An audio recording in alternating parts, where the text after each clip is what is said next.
calls him Charles Le Fou, Charles the Mad.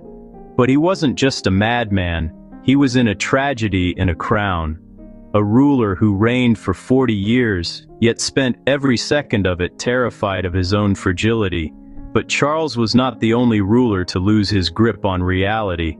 Because if you think a king made of glass is strange, wait until you see what was happening in the frozen palaces of Russia. Peter III of Russia, the Doll Emperor, Russia, 1761. A land of bone-chilling winters, iron-fisted rule, and an empire that spanned the globe. At its head sat a man with the power of life and death over millions. But if you walked into the Tsar's private chambers at 3 in the morning, you wouldn't find him studying maps or signing treaties. You would find him on his hands and knees, playing with dolls. This was Peter III.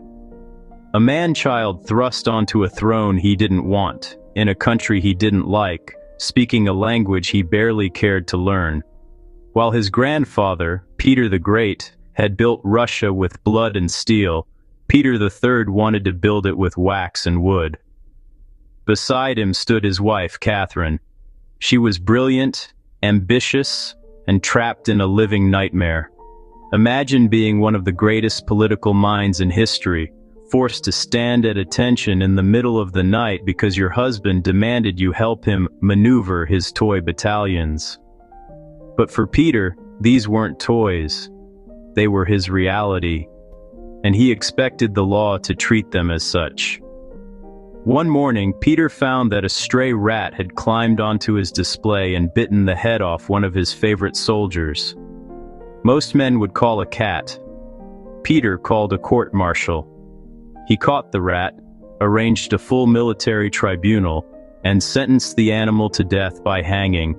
He even constructed a tiny rat-sized gallows and forced his horrified courtiers to watch the execution to uphold military discipline. The Tsar of all the Russia had officially lost the plot. It wasn't just the dolls. Peter was obsessed with Prussia, Russia's bitter enemy. He dressed his guards in Prussian blue, worshipped the Prussian king, and signed away Russian victories as if they were nothing more than points in a game. He was a German heart beating in a Russian chest, and the empire was starting to reject him like a failed transplant. Catherine watched, she waited, and after only 6 months of Peter's toy soldier tyranny, she struck. With the army behind her, she snatched the crown from her husband's trembling hands.